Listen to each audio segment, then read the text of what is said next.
Welcome to our channel. Today we how to configure Notion to track edits, versions, and delivery dates. Detailed guide step by step clearly.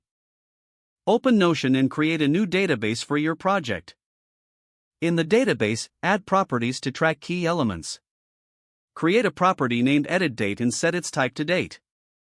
Add a property called Version Number and set its type to Number.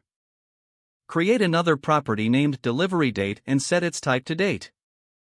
Next, add a property for Description to summarize edits made in each version. For tracking edits, you'll need to create a new entry for each change.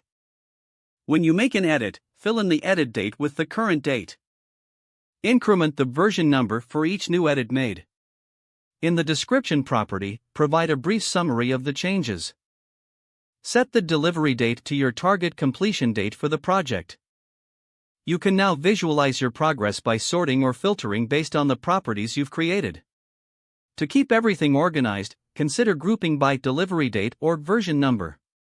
You can also add comments directly in the entry. Regularly update the entries to maintain accurate tracking throughout the project. Make use of Notion's integration features to enhance tracking if necessary.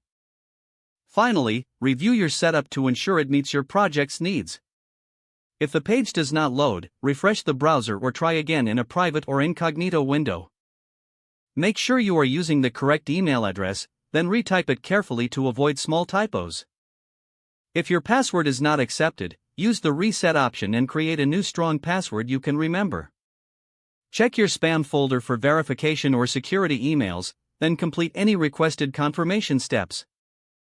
Enable two-factor authentication if available to improve account security and reduce unauthorized access risk. After signing in, review your profile details so your contact information and settings are accurate and current. If you see an error message, note it down and try again after restarting your device and internet connection. Log out when you finish, especially on shared devices, to keep your account and payment information secure. If the page does not load, refresh the browser or try again in a private or incognito window. Make sure you are using the correct email address, then retype it carefully to avoid small typos. If your password is not accepted, use the reset option and create a new strong password you can remember.